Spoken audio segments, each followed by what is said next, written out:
की सरकार के द्वारा नियुक्त सच्चर कमेटी की रिपोर्ट आई। सच्चर कमेटी ने रिपोर्ट में लिखित रूप से कहा, देश में वक्फ की कुल 4,52,000 संपत्तियां हैं,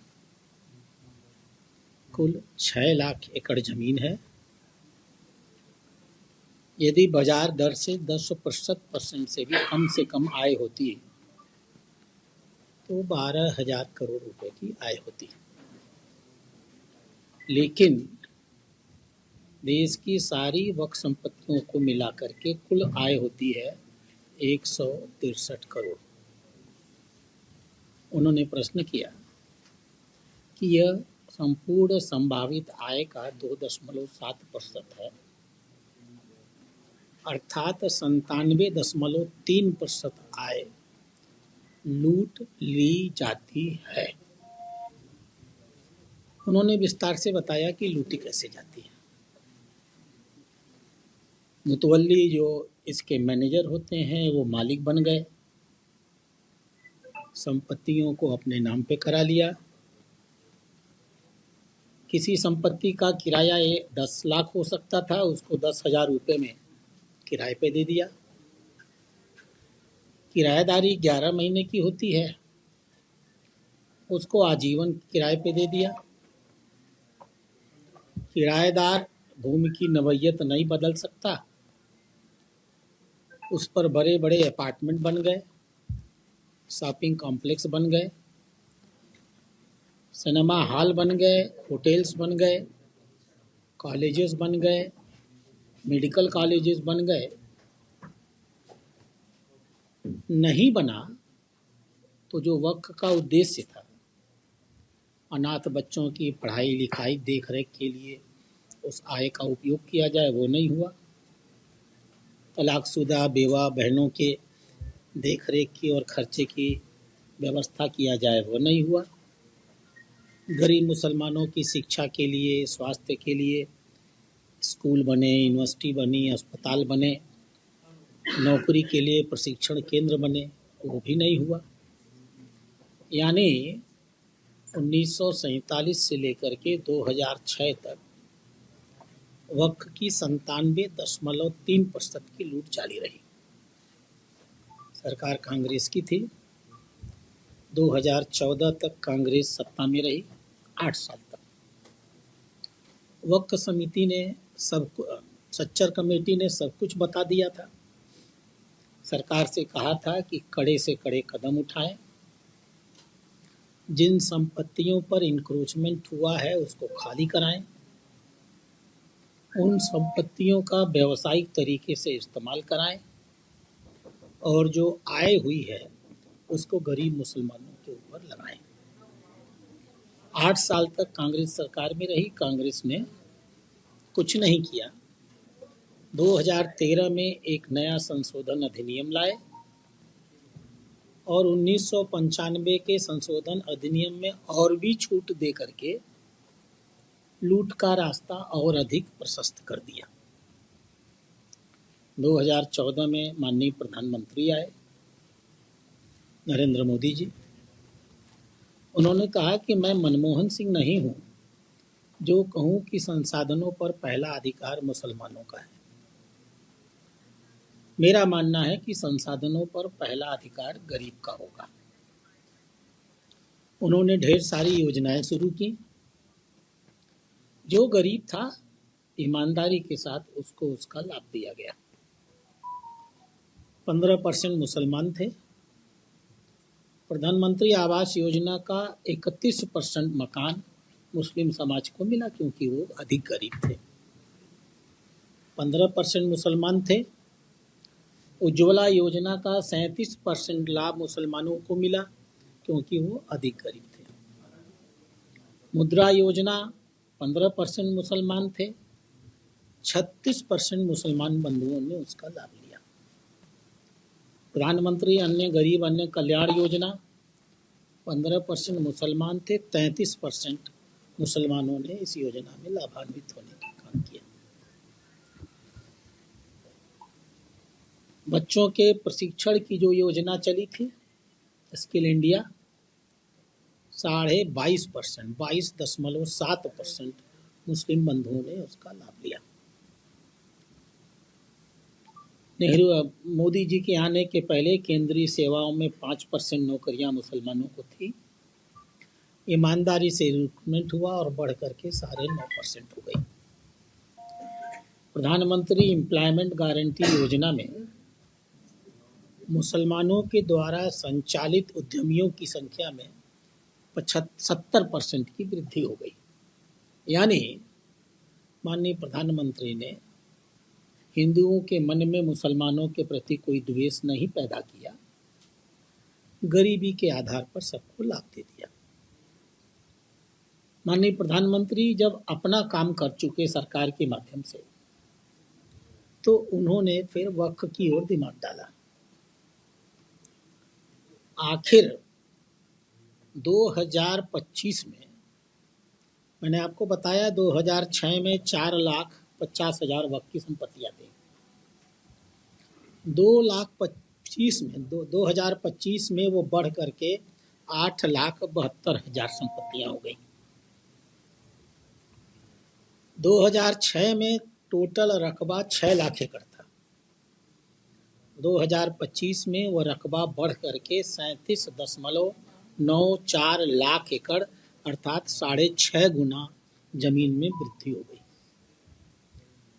2006 में 12,000 की कमाई होनी चाहिए थी, 163 करोड़ हुई।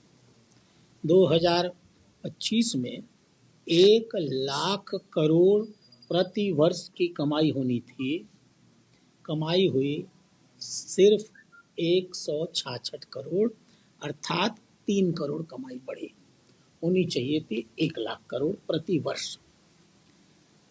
माननीय प्रधानमंत्री ने यह तय किया कि यह जो 1 लाख करोड़ है, जिसमें कागज पर सिर्फ 166 करोड़ दिखाया जा रहा है, इस कमाई को जिन लुटेरों ने, जिन भूमाफियाओं ने कब्जा किया हुआ है, अगर उनसे मुक्त करा लिया जाए या बाजार के दर पर जो कुछ उन्होंने बना लिया है उससे उनका किराया ले लिया जाए, तो कम से कम न्यूनतम 1 लाख करोड़ रुपए प्रति वर्ष गरीब मुसलमान के जीवन को बेहतर करने के लिए प्रयोग हो सकता है।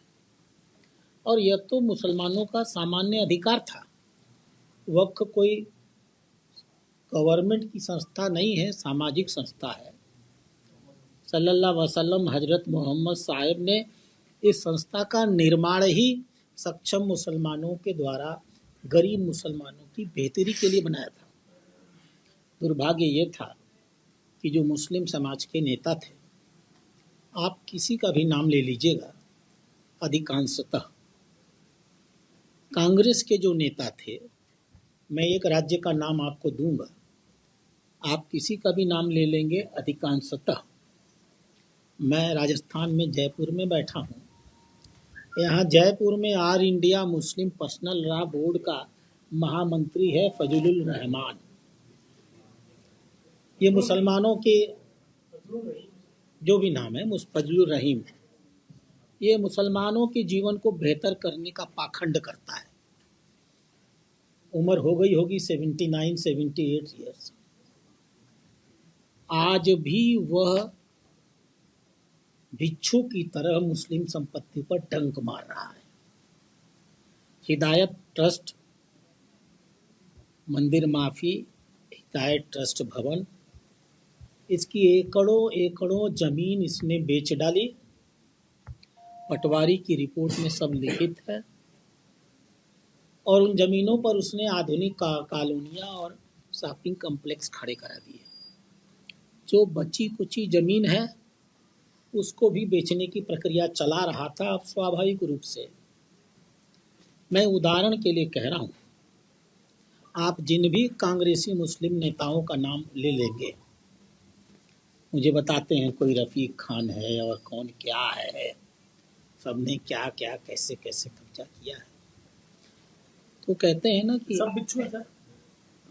और क्या है, बिच्छू पालिएगा तो डंक मारेंगे। अपनों ने हमें लूटा, गैरों में कहाँ दम था। हाँ? वो किसी का चेला चपाटा हो, मैं किसी व्यक्ति पर नहीं जाऊंगा। यह एक मानसिकता है, लुटेरे हैं ये लोग। माननीय प्रधानमंत्री ने इनको भू माफिया की संज्ञा दी है, तो मैं भी उसी शब्द का प्रयोग करूंगा। माननीय प्रधानमंत्री ने तय किया है कि ये जमीनें, इनसे होने वाली आय गरीब मुसलमानों के हित में प्रयोग की जाएगी, जो वक्फ का उद्देश्य है। 1 रुपया भी और 1 इंच भी गैर मुस्लिम समाज की बेहतरी के लिए प्रयोग नहीं होगा।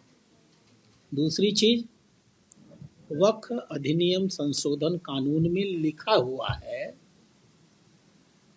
अधिनियम के लागू होने के पहले वक्फ बाय यूजर, ये जो अधिकांश मस्जिदें होती हैं, दरगाह होते हैं, मदरसे होते हैं, कब्रिस्तान होते हैं, 8,72,000 संपत्तियों में से 4,02,000 संपत्तियां वक्फ बाय यूजर हैं। इतनी बड़ी मात्रा में फिर भी सरकार ने बहुत भलमनसाहत का परिचय दिया है, मुस्लिम समाज के प्रति न्याय की दृष्टि रखी है, किसी की धार्मिक भावनाएं आहत न होने पाए इसलिए घोषणा की है। कोई मस्जिद, कोई मदरसा, कोई मकतब, कोई खैनखां, कोई दरगाह, कोई कब्रिस्तान इस कानून के लागू होने के पहले जिस स्थिति में था, यदि उसकी ज़मीन को लेकर कोई विवाद नहीं है तो उसे कतई तोड़ा नहीं जाएगा। तोड़ना तो बहुत दूर, छुआ भी नहीं जाएगा। ये जो भूमाफियाज हैं, ये राजनेता हैं, ये मुस्लिम पर्सनल लॉ बोर्ड के नेता हैं, ये मुतवल्ली हैं, ये वक्फ बोर्ड के सदस्य हैं, सीईओ हैं, बहुत से मौलवी हैं, मुस्लिम समाज के बीच में रहते हैं और मुसलमानों को धर्म के नाम पर भड़काने का उनका आर्थिक स्वार्थ है, इसलिए मुसलमानों का मजहबी शोषण कर रहे हैं। हमने, भाजपा ने जन जागरण अभियान चलाने का निर्णय लिया है। हम मुस्लिम समाज के बीच में जाने वाले हैं, उनको इस वक्फ अधिनियम के बारे में बताने वाले हैं। बहुत से मुसलमानों को भी वक्फ के बारे में कुछ नहीं मालूम है।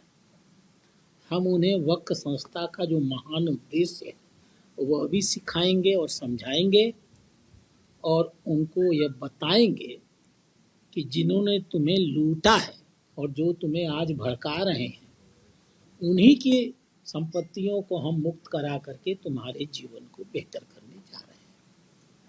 रोड मैप कब तक तैयार हो जाएगा आप लोगों का, जब आप लोग इनके बीच में जाएंगे? हमारे रोड मैप तो ऑलरेडी शुरू हो चुके हैं।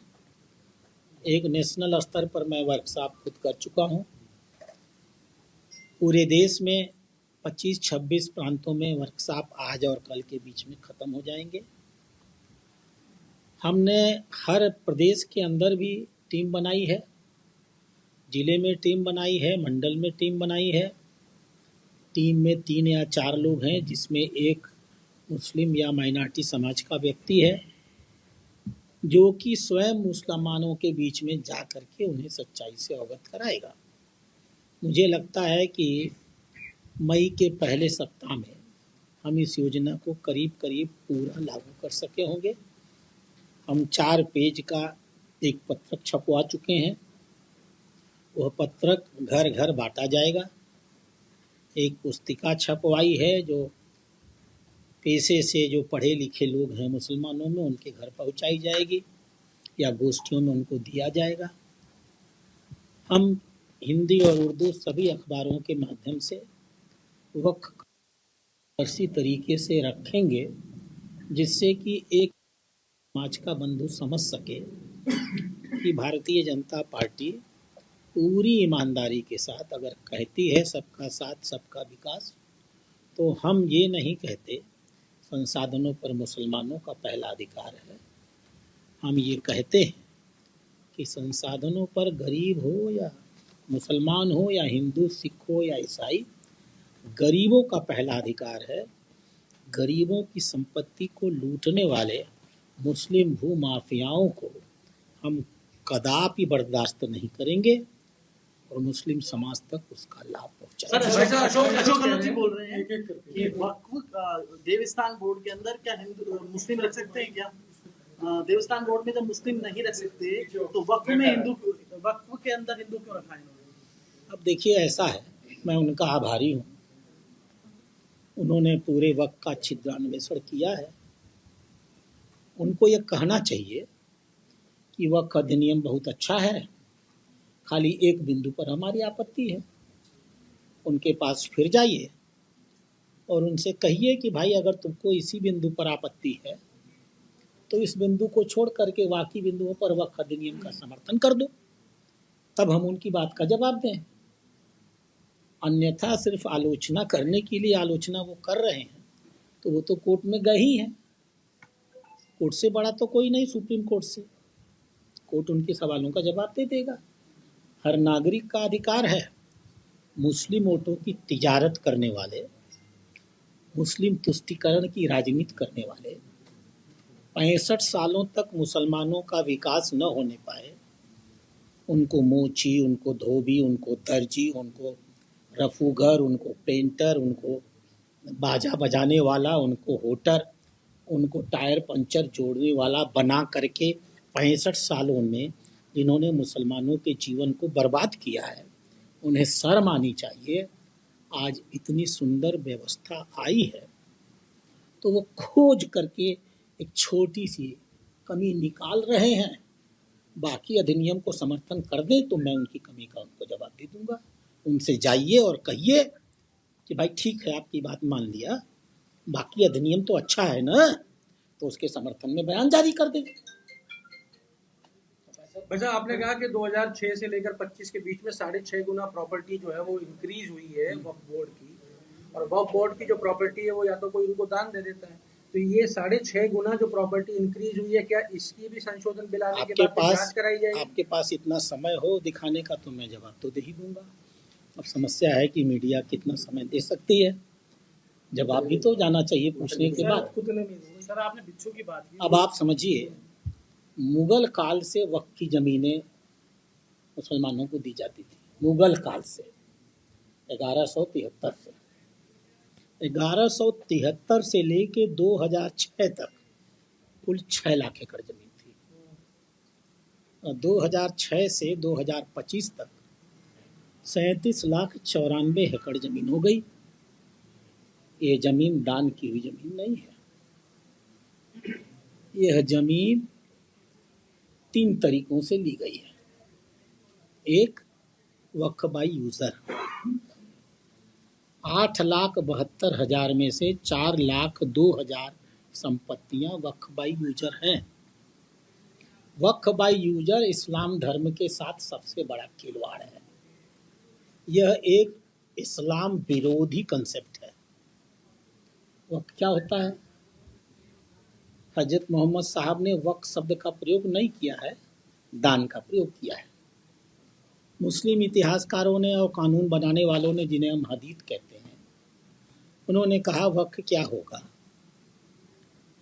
आपकी अपनी संपत्ति होनी चाहिए, आप उसके तनहा मालिक होने चाहिए, आप उसको अस्थायी रूप से दान करेंगे, दान की हुई संपत्ति को बेच नहीं पाएंगे, आप एक मैनेजर नियुक्त करेंगे, वह मैनेजर ईमानदारी के साथ उस जमीन की कमाई करेगा और गरीब मुसलमानों के जीवन को बेहतर करेगा। अब आप मुझे ये बताइए, किसी खाली जमीन पर अगर किसी ने कुछ दिनों तक नमाज पढ़ लिया और वक्फ बोर्ड को लिख के दे दिया कि हम लोग इस जमीन का नमाज पढ़ने के लिए उपयोग कर रहे हैं, यह हमारे यूज में आ रही है, इसीलिए यह वक्फ हो गई, वक्फ बाई यूजर। तो क्या अब जांच होगी भाई साहब उन सब? और सारी जमीन कब्जा कर लिया। समस्या क्या है? 1995 और 2013 के अधिनियम में जो व्यवस्था है, आप इस सच्चाई को समय हो तो ले जाइएगा। वक्फ बोर्ड ने अगर देख लिया किसी अच्छी प्रॉपर्टी को, जैसे कोई गुंडा बदमाश खूबसूरत लड़की को देख लेता है तो उसका अपहरण कर लेता है, अगर वक्फ बोर्ड ने किसी मौके की संपत्ति को देख लिया और कह दिया, महसूस कर लिया कि ये वक्फ की संपत्ति है, आप उसके मालिक होंगे कागज पर, आपको नोटिस नहीं दी जाएगी, वक्फ बोर्ड की बैठक में उसकी सुनवाई होगी, वक्फ बोर्ड उसको वक्फ की संपत्ति घोषित कर देगा, वक्फ बोर्ड घोषित करने के बाद लिखित रूप से तहसीलदार को बता देगा, तहसीलदार उस जमीन के मालिक को कोई नोटिस जारी नहीं कर सकता, वक्फ बोर्ड ने कह दिया, इसीलिए उस आदमी का नाम काट के उसमें वक्फ बोर्ड का नाम चला दिया जाएगा। और फिर बाद में जब वो शिकायत पता चलेगा और कहीं जाना पड़ेगा तो डीएम कहेगा वक्फ बोर्ड के नियम पर के निर्णय पर हम सुनवाई नहीं कर सकते, भगो। वो कोर्ट में जाएगा तो कोर्ट कहेगा वक्फ बोर्ड का निर्णय अंतिम है, हम सुनवाई नहीं कर सकते, फुटो। यह व्यवस्था कांग्रेस ने 95 और 13 के अधिनियम में दी है। तो जब इतनी खुला खेल फर्रुखाबादी लूटने का दे दिया गया, वो कहते हैं ना आपकी ही अदालत है, आप ही मुंसिफ हैं, आप तो बताओ आपके ऐबो हुनर देखेगा कौन। उन्होंने ही तय किया, उन्होंने ही निर्णय लिया, उन्होंने ही कब्जा किया और उनके सिवाय कोई सुनवाई नहीं कर सकता। आप मुझे बताइए और मुस्लिम समाज से ये सवाल पूछिए, दुनिया के किसी कोने में ऐसा कोई कानून है? हमारा संविधान कहता है कि राइट टू प्रॉपर्टी में हमारी प्रॉपर्टी वैधानिक तरीके से ही सरकार ले सकती है। सरकार ने भी फेयर कंपनसेशन एक्ट लागू किया है 2013 का। हमको नोटिस देती है, हमारी सुनवाई होती है, हमारी आपत्तियां ली जाती हैं और फिर अगर जमीन है तो 4 गुना जमीन का पैसा और मकान संपत्ति का पैसा हमको दिया जाता है। यहाँ वक्फ बोर्ड बिना किसी सुनवाई का, आपको बिना नोटिस दिए आपको पता नहीं चलेगा। क्या हुआ तमिलनाडु में, एक तमिल नागरिक अपनी लड़की की शादी करना चाहता था, कागज निकालने के लिए तहसीलदार के पास गया, तहसीलदार ने कहा यार तुम्हारा नंबर नहीं है, इस पे तो वक्फ बोर्ड का नाम चढ़ा हुआ है। वो रोता रोता अपने गांव गया, गांव के 150 लोग तहसीलदार के पास पहुंचे, तहसीलदार ने कहा कि अरे इनका नहीं, तुम लोगों में से किसी का नाम जमीन पर नहीं है, सबका नाम काट करके वक्फ बोर्ड पे चढ़ा दिया गया। 1500 साल पुराने मंदिर तक कब्जा कर लिए गए। अभी परसों की खबर है, वेल्लोर जिला कोट्टिकोलई गांव, कल परसों की खबर है, 150 तमिलियन हिंदुओं की जमीन को वक्फ ने घोषित कर दिया और नोटिस थमा दिया कि तुम जमीन खाली करके जाओ, यह वक्फ की संपत्ति हो गई। तो आखिर इस लूट को तो रोकना पड़ेगा ना, इसी के लिए कानून है। होगी कार्रवाई। आपने मोदी जी को कभी देखा है कि कदम बढ़ाते हैं तो पीछे खींचते हैं? वो अगर ये कानून लाए तो मैं आपको गारंटी देता हूँ 2-4 साल के अंदर आप इन वक्त की ज़मीनों पर अस्पताल खड़े होते देखेंगे, विद्यालय खड़े होते देखेंगे, नौजवान बच्चों के प्रशिक्षण केंद्र खड़े होते देखेंगे, अनाथ बच्चों के लिए स्कूल मिलेंगे, प्रशिक्षण केंद्र खुलेंगे, महिलाओं के लिए आश्रय खोले जाएंगे, गरीब जो खाना नहीं पाते हैं, बूढ़े माँ बाप, उनके लिए भोजन। मोदी जी किसी भी चीज़ को कच्चे दिमाग से नहीं, मोदी जी ने आज तक यही किया है। वो शब्द शक्ति का अर्थ जानते हैं, उनके मुंह से अगर कुछ निकलता है, निकलने के पहले वो पूरी योजना बनाते हैं। मोदी जी ने यह अधिनियम, लेकिन इस अधिनियम का एहसास उनको पिछली 6 महीने पहले था, जब उन्होंने सांसदों की बैठक में कह दी थी। तो खाली तो होनी ही है, मुसलमान का जीवन तो बेहतर होना ही है, उनको दोयम दर्जे का नागरिक नहीं बनाया जा सकता। माननीय प्रधानमंत्री ये मानते हैं कि 2047 में अगर विकसित भारत बनना है तो 20% मुसलमान दरिद्र और गरीब और अशिक्षित बने रहेंगे तो भारत कैसे विकसित होगा। इसीलिए सबका साथ, सबका प्रयास, सबका विकास और सबका विश्वास। सर, ये वक्फ बोर्ड की संपत्ति है, आज की तारीख में 4 अच्छा संपत्ति कितनी होगी? जमीनें सब मिला के कितने मैंने आपको अभी 8 लाख बताया बता दिया 8,72,000 संपत्तियां हैं, वैसे वो 37,94,000 एकड़ जमीन है। मैंने तो बता दिया। और ईमानदारी से आए होती 1,00,000 करोड़, 1,00,000 करोड़ माने 1 खरब, है ना। मैं तो जोड़ भी नहीं पाऊंगा, मैं तो लाखों वाला आदमी हूँ, उतना कहाँ से जोड़ूंगा। आज का और आय होती है 166 करोड़। 1,00,000 करोड़ की जगह आय होती है 166 करोड़। 1,00,000 करोड़ अगर मुसलमानों के हित में उपयोग तो कैसे? सर राहुल गांधी ये बोल रहे हैं ईडी की कार्रवाई पर कि हमारी सरकार कभी बन गई तो हम छोड़ेंगे नहीं। फिर जब आप ये पत्रकार वार्ता खत्म कर लेंगे, किसी और जगह बैठ जाएंगे और अलग से बात कर लेंगे, तो मैं भरपूर जवाब आपको दूंगा। इस पत्रकार वार्ता को मैं डाइल्यूट नहीं करूंगा। सर ये तो बता दीजिए मैं आपसे कह रहा हूं, आज का यह पत्रकार वार्ता वक्त पर है, हम वक्त पर ही रहेंगे।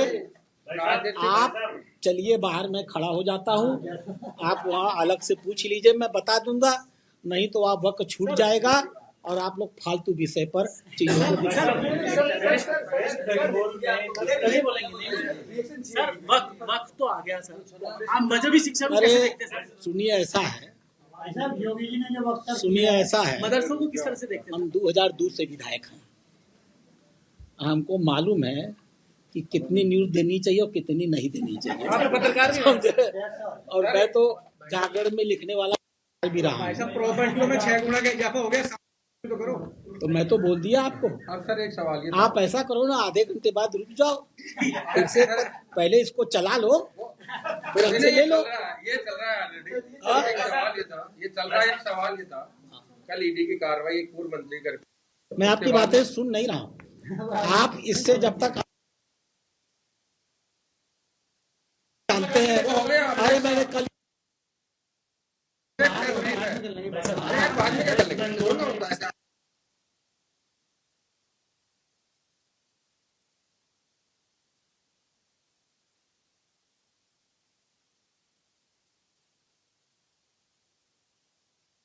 चलेगी सर, आप चलवाओ।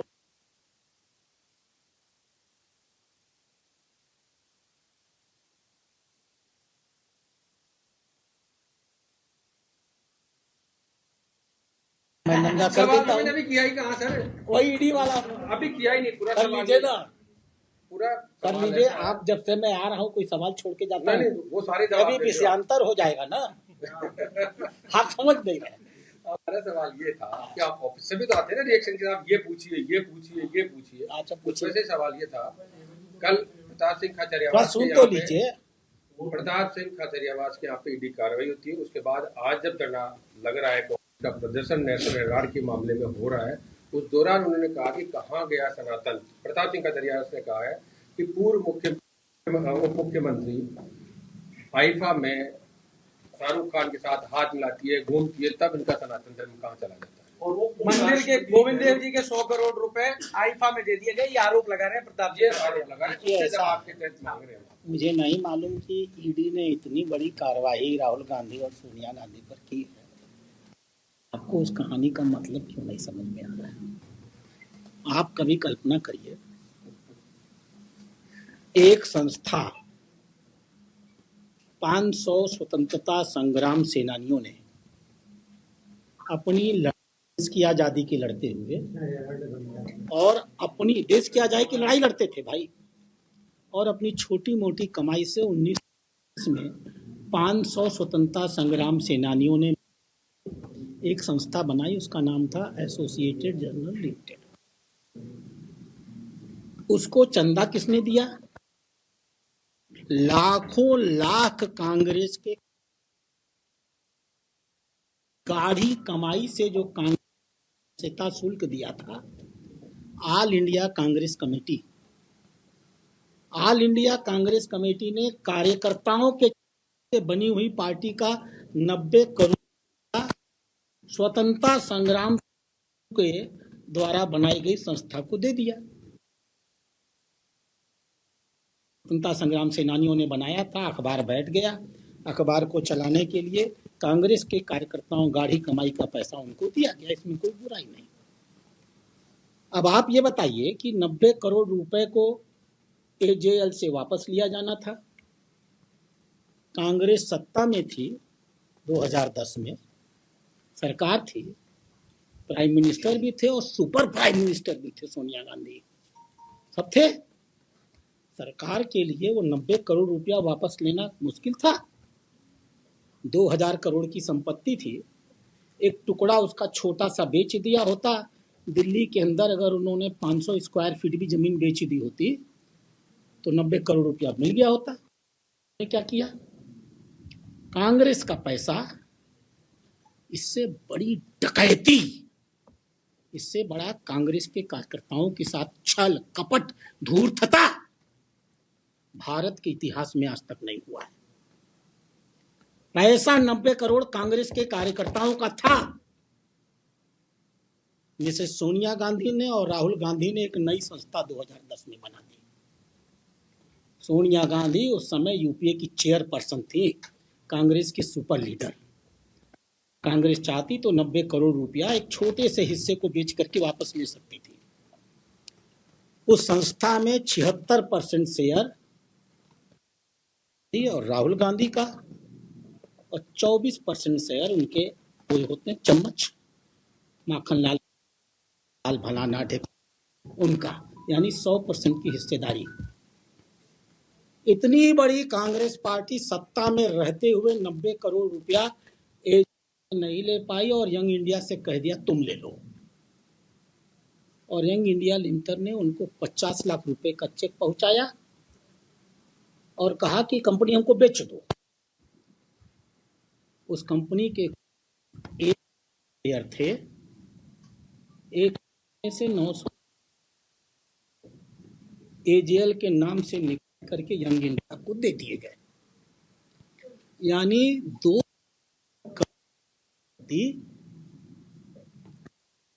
50 लाख रुपए में यंग इंडिया लिमिटेड अर्थात सोनिया गांधी और राहुल गांधी की हो गई। इसी 50 लाख रुपए को इसके पैसे से दिलवा दिए होते तो आज कांग्रेस के 1000 करोड़ की संपत्ति होती। रोज नाटक करते हैं।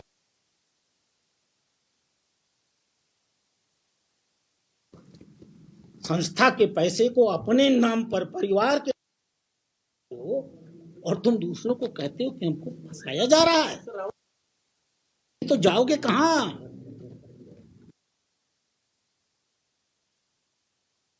बीजेपी की सरकार बदलेगी, मैं ना भाई, बीजेपी की सरकार बदलेगी तो मैं सोचा होगा। मन को भुलाए रखने को गालिब ख्याल अच्छा है। अब बीजेपी की सरकार तो नहीं बदलने वाली, यानी वो आपको बता रहे हैं कि हमने अपराध किया है, कोर्ट में हमको अब समाधान मिलने वाला नहीं है, हमारी सजा तय है। कोर्ट के निर्णय के सजा के बाद, जैसे शाहबानू केस में हमने सुप्रीम कोर्ट के निर्णय को बदल करके नया कानून ला दिया था, हम जब सरकार में आएंगे तो हम फिर एक नया कानून लगाएंगे और लिखेंगे देश के हर नागरिक को छोड़ करके किसी प्रकार की लूट करने का अधिकार नहीं है। गांधी परिवार इस देश में अनवरत लूट कर सकता है, ऐसा कानून ये बना चुके हैं। मैं आपको बता रहा हूं, इस प्रकार का कानून कॉन्स्टिट्यूशन अमेंडमेंट 39 वह बना चुके हैं। सुप्रीम कोर्ट ने इसको खत्म किया था, आपकी जानकारी में होना चाहिए। आर्टिकल कॉन्स्टिट्यूशन अमेंडमेंट 39 1978 के माध्यम से उन्होंने एक कानून बना दिया था। कानून क्या है? कानून यह था कि किसी भी प्रधानमंत्री के चुनाव को किसी भी इलेक्शन पिटीशन में चैलेंज नहीं किया जा सकता। प्रधानमंत्री का चुनाव नहीं होता, लोकसभा के सदस्य का चुनाव होता है। उन्होंने कह दिया कि एक बार लोकसभा का सदस्य प्रधानमंत्री बन गया तो जीतने के लिए चाहे जितना भ्रष्टाचार कर ले, कोर्ट उसकी सुनवाई नहीं कर सकता। और अगला कानून उसने में क्या बनाया? अगर पहले किसी प्रधानमंत्री पर भ्रष्टाचार का मुकदमा, गलत चुनाव प्रयोग करने का मुकदमा चल रहा है तो उस चलते हुए मुकदमे पर भी अब स्टे लगा रहेगा और सुप्रीम कोर्ट उसकी कोई सुनवाई नहीं कर सकता। यह इतने दुष्ट लोग हैं, यह इस देश के संविधान इतना नीचतापूर्ण खिलवाड़ करते हैं। और मालूम है संशोधन कैसे आया, बताऊं? 7 तारीख को लोकसभा की बैठक बुलाई गई। एक ही दिन में यह विधेयक प्रस्तुत हुआ और 2 घंटे में जिसने यह व्यवस्था कर दिया कि प्रधानमंत्री के लोकसभा में भ्रष्ट तरीके से चयन को चुनौती नहीं दी जा सकती। 7 अगस्त 1975। 8 अगस्त को यह मामला राज्यसभा में गया, 2 घंटे में पास हो गया कि हाँ राज्यसभा इस नियम को मानती है। 9 अगस्त शनिवार का दिन था, देश की सारी विधानसभा बंद रहती है। देश की सारी विधानसभाओं का शनिवार के दिन विशेष बैठक बुलाया गया और विधानसभाओं ने इसको स्वीकृत कर दिया कि प्रधानमंत्री के भ्रष्ट तौर तरीके को चैलेंज नहीं की जा सकता। 10 तारीख को रविवार था, राष्ट्रपति कार्यालय ऑफिशियली बंद रहता है।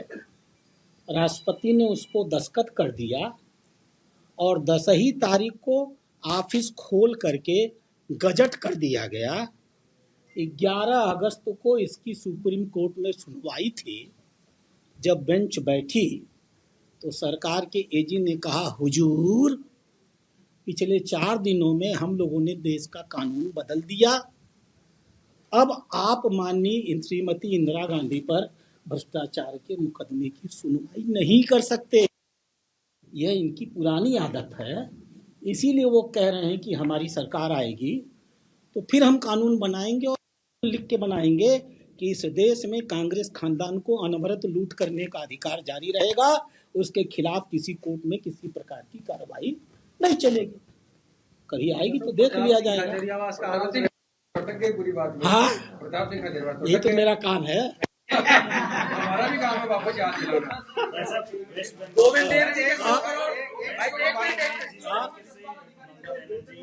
वो नहीं बोलेंगे, राष्ट्रीय मुद्दे बोलेंगे। देखिए जो विषय जिस विषय का मैं डेप्थ नहीं जान रहा हूँ, मैं उस पर क्यों हल्की टिप्पणी करूँ? अभी बोल दूंगा, आप चला देंगे, फिर होगा राष्ट्रीय प्रधान, क्या मतलब है? नो कमेंट्स क्यों? बताइए। जिस तरीके से पूरे देखिए, ममता बनर्जी एक हारी हुई जुआरी है और अपना अंतिम राजनीतिक गेम कर रही है।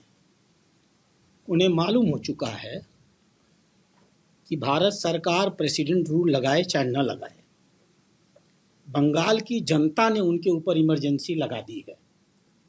अब जब चुनाव होगा तो बंगाल की जनता उनके लिए मतदान नहीं करने वाली है।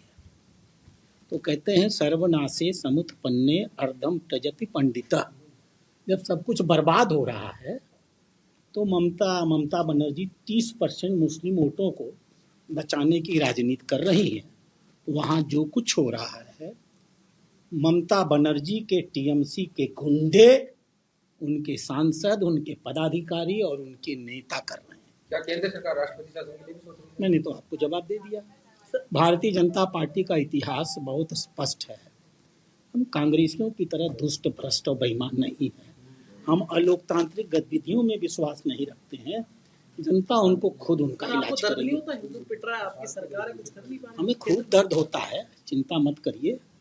हम दर्द का टेम्पोररी समाधान नहीं करते हैं, अस्थायी समाधान करने पर विश्वास करते हैं। अगर आप ये वीडियो YouTube पर देख रहे हैं तो हमारे चैनल को सब्सक्राइब करें और बेल आइकन को दबाना ना भूलें। अगर आप Facebook पर ये वीडियो देख रहे हैं तो हमारे पेज को लाइक करें।